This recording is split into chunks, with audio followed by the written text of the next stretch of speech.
क्या हो अगर सबसे होशियार आर्टिफिशियल इंटेलिजेंस मतलब एआई अपनी परीक्षाएं टॉप कर रहे हों, पर इसलिए नहीं कि वो बहुत प्रतिभाशाली हैं, बल्कि इसलिए कि परीक्षाएं ही शायद बहुत आसान हो गई हैं।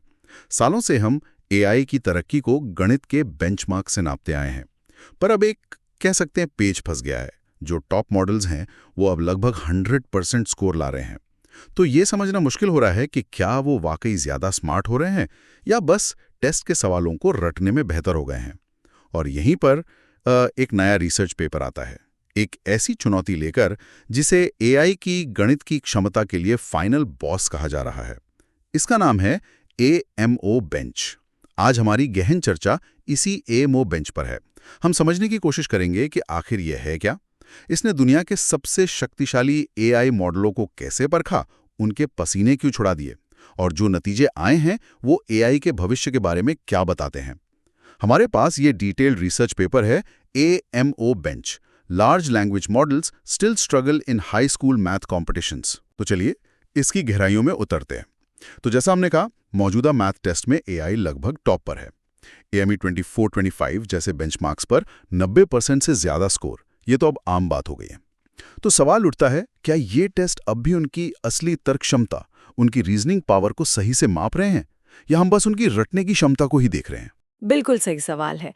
देखिए, जब सब टॉप करने लगे तो मतलब परीक्षा का स्तर बढ़ाने का टाइम आ गया है। यहीं पर एएमओ बेंच की जरूरत महसूस हुई। और ये कोई मामूली मैथ्स टेस्ट नहीं है। इसमें 50 एकदम नए, बेहद पेचीदा सवाल हैं जिन्हें इंसानी गणित कंपटीशन के माहिरों ने खास तौर पर बनाया है। कितना कठिन, मतलब जब हम कहते हैं बेहद पेचीदा तो असल में कितना मुश्किल? आप समझिए, इसका लेवल है अंतर्राष्ट्रीय गणित ओलंपियाड यानी आईएमओ के बराबर, या शायद उससे भी मुश्किल। ये वो कंपटीशन है जिसमें दुनिया के सबसे तेज हाई स्कूल छात्रों के भी पसीने छूट जाते हैं। पेपर में साफ लिखा है कि हर सवाल को कई एक्सपर्ट्स ने जांचा परखा है, क्रॉस वैलिडेट किया है, हाँ। ताकि ये पक्का हो कि वो कम से कम आईएमओ डिफिकल्टी लेवल के हैं। इसमें सिर्फ फॉर्मूला लगाना काफी नहीं है, इसमें चाहिए गहरी क्रिएटिव सोच। अच्छा, और सबसे जरूरी बात आपने कही, ये सवाल एकदम नए हैं। हाँ, इसका मतलब सिर्फ मुश्किल होना नहीं है, कुछ और भी है ना? हाँ, बिल्कुल। ये शायद सबसे अहम पहलू है। एकदम नए मतलब ये पहले कभी ऑनलाइन किसी किताब में या किसी पिछले कंपटीशन में आई नहीं है। रिसर्चर्स ने इसके लिए काफ़ी मेहनत की, वेब सर्च किया, मौजूदा डेटा सेट से मिलाया, एक्सपर्ट्स से पूछा। तो इसका सीधा मतलब है कि डेटा लीक का खतरा बिल्कुल खत्म। एआई मॉडल रटे रटाए जवाब नहीं दे सकते। उन्हें हर सवाल को एकदम स्क्रैच से सोचना होगा, अपनी तर्क शक्ति इस्तेमाल करनी होगी। ये असली परीक्षा है कि वो सोच सकते हैं या सिर्फ याद करते हैं। वाह, ये तो सचमुच बहुत स्मार्ट तरीका है। मतलब रट्टा मारने वालों की तो छुट्टी। और मैंने सुना है कि इन सवालों का डिजाइन भी बड़ा दिलचस्प है। हाँ, डिजाइन भी बहुत सोचा समझा है। जैसा मैंने कहा, सवाल हल करने के लिए गहरी रचनात्मक सोच चाहिए, कई स्टेप्स में सोचना पड़ता है। लेकिन जो फाइनल आंसर होता है वो आमतौर पर बहुत सरल होता है, जैसे कोई एक नंबर या कुछ नंबरों का सेट या फिर कोई छोटा सा एक्सप्रेशन। अच्छा, जैसे कोई उदाहरण? हाँ, जैसे किसी बहुत मुश्किल सवाल का जवाब सिर्फ 1, 5, 9 हो सकता है, या कोई एक बड़ी सी संख्या जैसे 1382935444। ओके। लेकिन इसका फायदा क्या है? जवाब सरल क्यों रखे गए? सबसे बड़ा फायदा है ग्रेडिंग में। क्योंकि जवाब बिल्कुल तय और सरल हैं, उनकी जांच ऑटोमेटिक तरीके से बिजली की तेजी से हो सकती है और पूरी तरह ऑब्जेक्टिव। कोई शक शुबे की गुंजाइश नहीं, या तो सही है या गलत। उन्होंने एक बढ़िया ग्रेडिंग सिस्टम बनाया। ज्यादातर सवालों के लिए ऑटोमेटेड स्क्रिप्ट और कुछ के लिए भरोसेमंद एआई मॉडल से ग्रेडिंग करवाई, जिसकी एक्यूरेसी 99% से ज्यादा थी। मतलब नतीजों पर पूरा भरोसा कर सकते हैं। वाह, तो मतलब एक ऐसी परीक्षा तैयार हुई जो बेहद कठिन है, जिसमें नकल या रटने की गुंजाइश नहीं, और जिसके नतीजे भी एकदम सटीक। तो स्टेज तैयार था एआई की असली तर्क शक्ति की परीक्षा के लिए। तो फिर क्या हुआ? दुनिया के सबसे शक्तिशाली, सबसे एडवांस्ड एआई मॉडलों ने इस नई तगड़ी चुनौती का सामना कैसे किया? नतीजे सच कहूं तो एकदम चौंकाने वाले थे। एक तरह से ये एआई की मौजूदा क्षमताओं पर जो इतनी बातें हो रही थीं, उनके लिए एक रियलिटी चेक था। कुल मिलाकर 26 जाने माने और एडवांस्ड एलएलएम्स टेस्ट किए गए। इसमें गूगल, ओपन एआई, एंथ्रोपिक जैसे बड़े नामों के मॉडल भी थे और कई ताकतवर ओपन सोर्स मॉडल भी। और सबसे अच्छा कौन रहा आजकल जिनकी सबसे ज्यादा चर्चा है? क्या वो उम्मीदों पर खरे उतरे? सबसे अच्छा परफॉर्म करने वाला मॉडल, जिसे पेपर में GPT-5 थिंकिंग हाई कहा गया है, शायद भविष्य के GPT-5 लेवल का अंदाजा देता है। उसने भी 50 में से सिर्फ 52.4% सवालों को ही सही हल किया। और ध्यान दीजिए, ये स्कोर भी AVG32 है, यानी मॉडल को हर सवाल के लिए 32 बार कोशिश करने का मौका मिला और फिर उन कोशिशों का एवरेज निकाला गया। पहली कोशिश में तो स्कोर और भी कम रहा होगा। सिर्फ 52.4%? वो भी सबसे बेस्ट माने जाने वाले मॉडल का 32 कोशिशों के एवरेज पर। ये तो बस पासिंग मार्क्स जैसा हुआ। हाँ, मुश्किल से पासिंग ग्रेड। टॉप करना तो बहुत दूर की बात है। तो बाकियों का क्या हाल रहा? ज्यादातर दूसरे मॉडलों का प्रदर्शन तो और भी खराब रहा। कई जाने माने मॉडल तो 40% भी पार नहीं कर पाए। पेपर में एक चार्ट फिगर 4 है, जिसमें अलग-अलग मॉडलों का स्कोर दिखाया गया है। QN, डीपसीक, जेमिनाई, क्लॉड सभी शामिल हैं। हाँ, एक दिलचस्प बात ये थी कि सबसे अच्छा open source model QN 325B top proprietary model से सिर्फ 5% ही पीछे था। ये ओपन सोर्स की तरक्की दिखाता है, पर ओवरऑल तस्वीर यही थी कि ये सवाल सबके लिए बहुत बड़ी चुनौती थे। ये तो वाकई आंखें खोलने वाला नतीजा है। मतलब एआई आसान या मीडियम लेवल के मैथ सवाल तो हल कर लेता है, शायद रटकर या पैटर्न पहचान कर। लेकिन जैसे ही बात असली, गहरी, क्रिएटिव सोच वाले सवालों पर आती है, आईएमओ लेवल के सवालों पर, तो उसकी सीमाएं साफ दिखने लगती हैं। सारी बातों और दावों के बावजूद हाई लेवल इंसानों जैसी गणितीय तर्क क्षमता अभी भी एआई की पहुंच से काफी दूर है। बिल्कुल, ये नतीजा साफ दिखाता है कि एआई जो जानकारी प्रोसेस कर सकता है और जिस तरह की क्रिएटिव, मल्टी स्टेप सोच इन मुश्किल सवालों को हल करने के लिए चाहिए, उसमें अभी भी बहुत बड़ा गैप है। एक और दिलचस्प चीज जो रिसर्चर्स ने नोट की, इन मॉडलों ने एएमओ बेंच के सवालों को हल करने के लिए बहुत ज्यादा कंप्यूट मतलब कैलकुलेशन पावर और समय का इस्तेमाल किया। इसे वो आउटपुट टोकन की संख्या से नापते हैं, जो दिखाता है कि मॉडल ने जवाब देने के लिए कितना टेक्स्ट या कितने स्टेप्स लिखे। अच्छा, मतलब इन मुश्किल सवालों को हल करने के लिए एआई को ज्यादा मेहनत करनी पड़ी, ज्यादा सोचना पड़ा? हाँ, बहुत ज्यादा। उदाहरण के लिए वही GPT-5 थिंकिंग हाई मॉडल, जिसने एएमओ बेंच पर औसतन करीब 37,000 आउटपुट टोकन जनरेट किए, उसी तरह के मॉडल ने AMI25 और AMI24 जैसे पुराने थोड़े आसान बेंचमार्क्स के लिए सिर्फ 6,000-7,000 टोकन ही जनरेट किए थे। अरे, मतलब 5-6 गुना ज्यादा? हाँ, तो एएमओ बेंच के सवालों ने एआई को 5-6 गुना ज्यादा सोचने या लिखने पर मजबूर किया। ये भी इस बेंचमार्क की जबरदस्त कठिनाई और एआई के संघर्ष को दिखाता है। ये कम स्कोर और ज्यादा मेहनत वाली बात समझ आ गई, लेकिन यहीं पर एक और दिलचस्प बात सामने आती है। क्या इसका मतलब बस यही है कि एआई मॉडल गणित में उतने काबिल नहीं है, या कहानी में कुछ और भी है? क्योंकि रिसर्च पेपर में टेस्ट टाइम कंप्यूट और परफॉर्मेंस के बीच एक कनेक्शन की बात भी है। ये क्या है? हाँ, ये इस रिसर्च की सबसे दिलचस्प खोजों में से एक है। रिसर्चर्स ने पाया कि मॉडल की परफॉर्मेंस और जिसे वो टेस्ट टाइम कंप्यूट कह रहे हैं, जिसे मॉडल के आउटपुट की लंबाई टोकन संख्या से मापा गया, उसके बीच एक सीधा और मजबूत रिश्ता है। आसान शब्दों में कहें तो एआई ने किसी सवाल के बारे में जितना ज्यादा सोचा, मतलब जितना लंबा जवाब लिखा जिसमें उसके सोचने के स्टेप्स शामिल थे, उसके सही जवाब देने की संभावना उतनी ही बढ़ गई। अरे वाह! मतलब ये कुछ वैसा ही है जैसे हम इंसान किसी मुश्किल सवाल पर ज्यादा देर सोचते हैं, रफ वर्क करते हैं, तो एआई के साथ भी ऐसा ही है। ज्यादा सोचने या ज्यादा स्टेप्स लिखने से बेहतर नतीजे हैं। बिल्कुल सही समझा आपने। जिन मॉडलों ने लंबे आउटपुट जनरेट किए, मतलब अपनी चेन ऑफ थॉट में ज्यादा स्टेप्स लिखे, अपनी तर्क प्रक्रिया को डिटेल में बताया, उनकी सक्सेस रेट काफी ज्यादा थी। पेपर में एक ग्राफ फिगर 7 है जो दिखाता है कि performance average at 32 score model की तर्क प्रक्रिया की लंबाई लॉग स्केल पर औसत आउटपुट लंबाई के साथ लगभग एक सीधी लाइन में बढ़ती है। उन्होंने अलग-अलग मॉडलों के अलग-अलग प्रयास स्तरों, कम, मीडियम, हाई कंप्यूट का टेस्ट किया और हर बार यही पैटर्न देखा।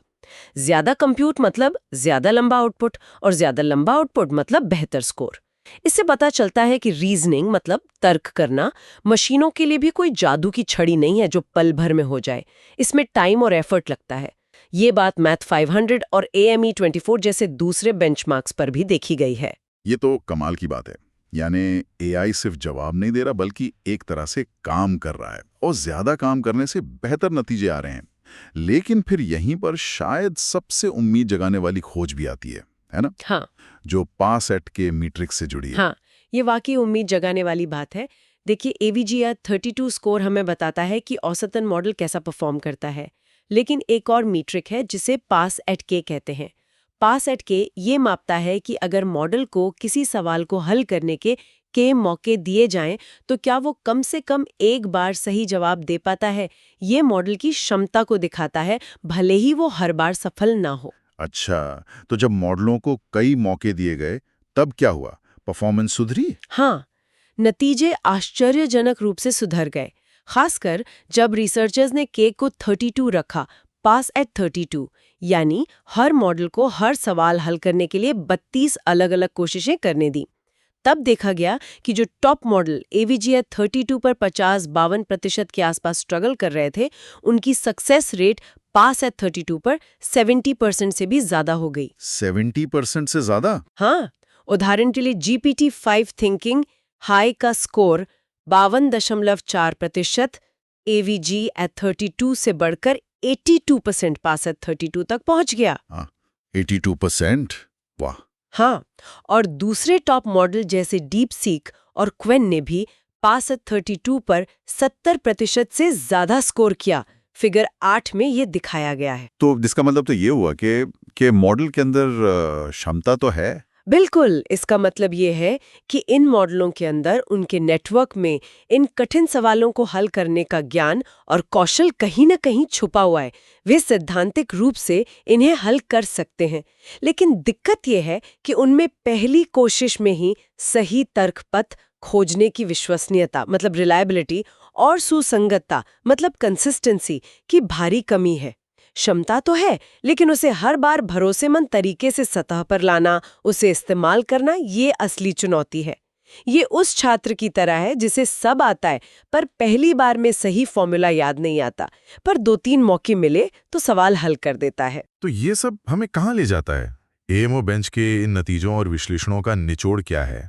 एआई के विकास के लिए इसके क्या मायने हैं? देखिए, एएमओ बेंच ने एक तरह से खेल का मैदान ही बदल दिया है। ये हमें दिखाता है कि एआई की क्षमता तो है, ज्ञान भी है, लेकिन असली चुनौती अब भरोसेमंद और लगातार अच्छा प्रदर्शन करने वाली तर्क क्षमता विकसित करने की है। ये एआई लैब्स के लिए एक नया, बहुत कठिन लक्ष्य तो है ही, पर यह सिर्फ एक कठिन परीक्षा नहीं है।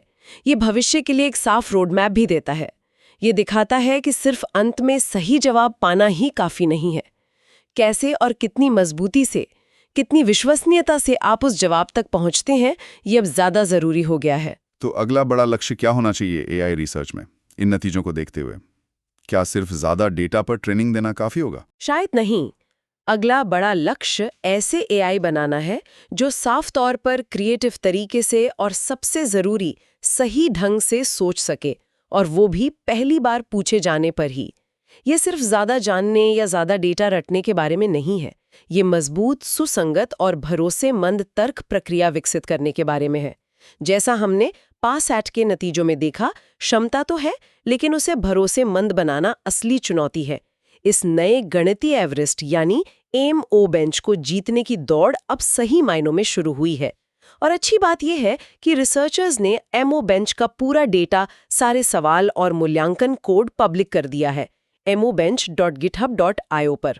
इससे दुनिया भर के रिसर्चर्स इस पर काम कर सकते हैं और प्रगति को ट्रैक कर सकते हैं। तो संक्षेप में कहें तो एएमओ बेंच ने हमें आईना दिखाया है, जहां एआई ने पुराने, शायद थोड़े आसान गणितीय बेंचमार्क्स पर महारत हासिल कर ली है। वहीं जटिल ओलंपियाड स्तर की समस्याओं में उनकी तर्क क्षमता की महत्वपूर्ण सीमाएं साफ नजर आती हैं। दुनिया के सबसे शक्तिशाली मॉडल भी संघर्ष करते दिखे, जो क्रिएटिव मल्टी स्टेप रीजनिंग में एक बड़े गैप को दिखाता है। लेकिन हमने ये भी देखा कि कहानी सिर्फ निराशा की नहीं है। जब एआई को ज्यादा सोचने का समय मिलता है या जब उन्हें कई कोशिशें करने दी जाती हैं, तो उनका प्रदर्शन काफी सुधरता है। इसका मतलब है कि क्षमता अंदर मौजूद है, बस उसे लगातार और भरोसेमंद तरीके से बाहर लाने की तकनीक विकसित करनी होगी। रिलायबिलिटी और कंसिस्टेंसी, यही अब कुंजी है। बिल्कुल। एएमओ बेंच ने एआई रिसर्च के लिए एक नई और ज्यादा चुनौतीपूर्ण दिशा तय की है। अब ध्यान सिर्फ ज्ञान बढ़ाने पर नहीं, बल्कि सुसंगत और विश्वसनीय तर्क क्षमता विकसित करने पर होना चाहिए। ये भविष्य के एआई मॉडल कैसे बने, इसके लिए एक बहुत जरूरी सबक है। हमें ऐसे एआई चाहिए जो न सिर्फ ज्ञानी हो, बल्कि समझदार और भरोसेमंद भी हो। और जाते जाते, जैसा कि हमेशा करते हैं, सुनने वालों के लिए सोचने वाली एक बात। हाँ, सोचने वाली बात यह है, अगर एआई को इन गणित की समस्याओं को हल करने के लिए, जो कि पूरी तरह से स्ट्रक्चर्ड हैं, जिनके नियम साफ हैं और जिनके निश्चित सही जवाब मौजूद हैं, इतने ज्यादा सोचने के समय और कई कई कोशिशों की जरूरत पड़ रही है। तो ये असल दुनिया के उन जटिल, अस्पष्ट, अक्सर अधूरी जानकारी वाली और सचमुच नई समस्याओं से निपटने की उनकी क्षमता के बारे में क्या बताता है, जिनका सामना उन्हें शायद पहली बार करना पड़े। हम उनकी विश्वसनीयता पर कितना भरोसा कर सकते हैं जब दाव ऊंचे हों, स्थितियां ज्यादा अनिश्चित हों और बार बार कोशिश करने या लंबा सोचने का विकल्प न हो। ये सवाल भविष्य में एआई पर हमारी निर्भरता के बारे में सोचने पर मजबूर करता है।